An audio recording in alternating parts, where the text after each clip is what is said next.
Good morning and welcome back to the library. If I had known that this little series was going to gain the traction that it has, and I would have to do this all summer, I would have done this a little differently. First confession. Second confession is that several of you have emailed me and texted me and sent me pictures of you buying the books. And so that's kind of humbling that you would take my recommendation and actually go out and buy the book. And I know that, not every word in every book is inspiring or helpful, or even that you agree with it. But I hope you do find the books to be challenging and inspiring and overall helpful. Today, I want to share with you some reference books that I use.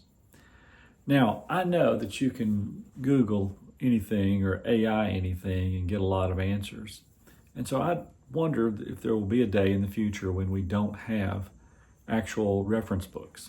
Now, the books I've shown you thus far have been sort of inspirational or how-to books or books about the Christian life or administration or so forth.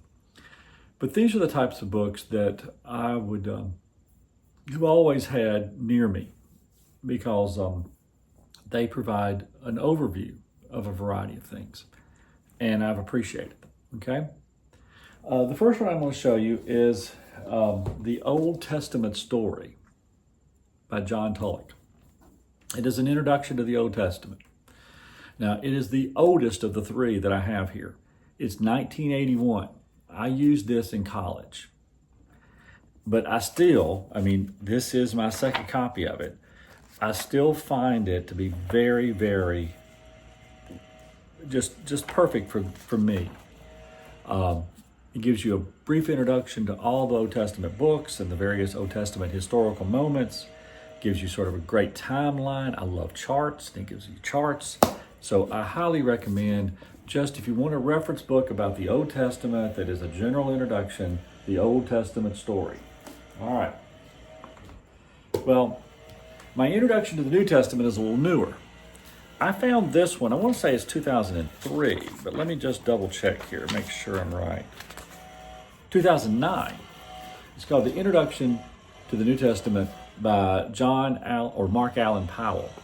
Oh man, when I found this book, and I found it at a used bookstore, I absolutely took the place of all my other New Testament introductions because it has so many sidebars. It has a lot of, I love a list or a graph, has nice photos.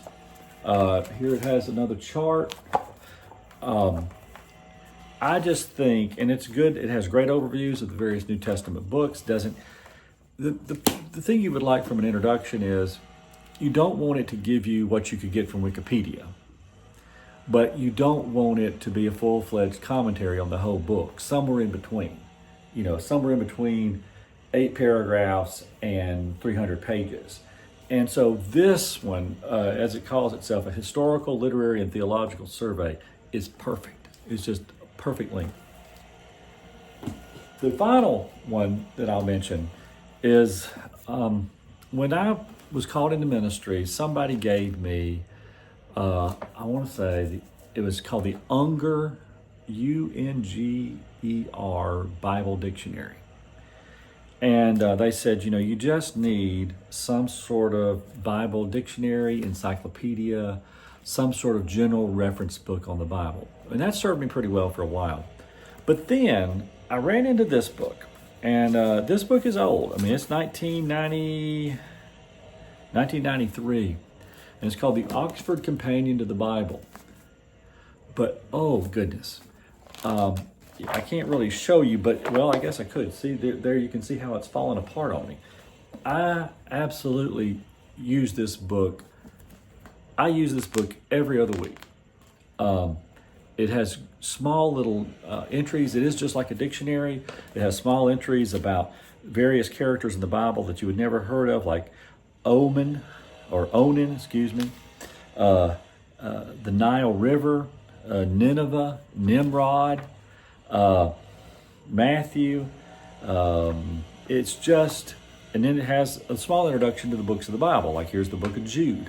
So there's no photographs, no charts. It is like a dictionary entrance.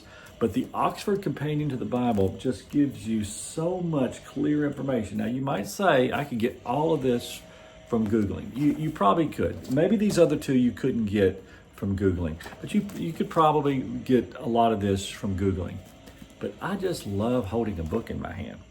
And I love being able to, because he does have a lot of references in here and sends you to the original sources and so forth. And I like looking those up as well. So I highly recommend the Oxford Companion to the Bible. All right, so there you have some books if you'd like to get your library sort of finished or started. All right, have a good day.